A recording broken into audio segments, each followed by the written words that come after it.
നേരത്തെ സ്ഥാനാർത്ഥിയും അന്ന് ലോകസഭാ തെരഞ്ഞെടുപ്പിൽ ചീഫ് ഏജന്റായി പ്രവർത്തിച്ചയാളും CPM-ഉം തൃശ്ശൂർ മണ്ഡലത്തിൽ പുറത്ത് നിന്ന് ആളുകളെ കൊണ്ടുവന്ന് കള്ളവോട്ട് ചേർത്തു എന്ന കാര്യം പരാതി കൊടുത്തതാണ്. അന്ന് ഇലക്ഷൻ കമ്മീഷൻ പരിഗണിച്ചില്ല.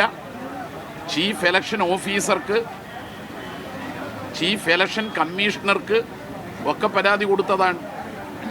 അതിപ്പോൾ പുറത്തു വന്നു. പുറത്തു വരാൻ ഇടവന്നത് ബീഹാറിലെയും മറ്റുമുള്ള യഥാർത്ഥ വോട്ടർമാരെ പട്ടികയിൽ നിന്ന് നീക്കം ചെയ്യുകയും ബാംഗ്ലൂർ അടക്കമുള്ള ഇന്ത്യയിലെ പല നഗരങ്ങളിലും യഥാർത്ഥ വോട്ടർമാർക്ക് പകരം കള്ള വോട്ടർമാർക്ക് അവസരം കൊടുക്കുകയും ചെയ്യുന്ന ഒരു നില വന്നപ്പോഴാണ് ഈ കാര്യം പുറം ലോകത്തെ അറിയിക്കുന്നത്.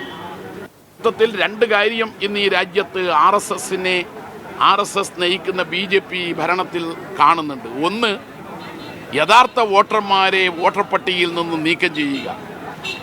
അത് പൗരത്വ രജിസ്റ്റർ തയ്യാറാക്കുന്നതിൻ്റെ ഭാഗമാണ്.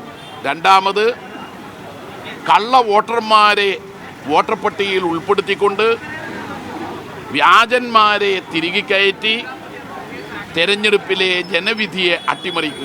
ഇത് രണ്ടും ഇപ്പോൾ RSS നയിക്കുന്ന BJP ചെയ്തുകൊണ്ടിരിക്കുകയാണ്. അതിന് പറ്റുന്ന അവരുടെ ചട്ടുകമായി പ്രവർത്തിക്കുന്ന ഇലക്ഷൻ കമ്മീഷനെയാണ് ഇപ്പോൾ നിയമിച്ചിട്ടുള്ളത്.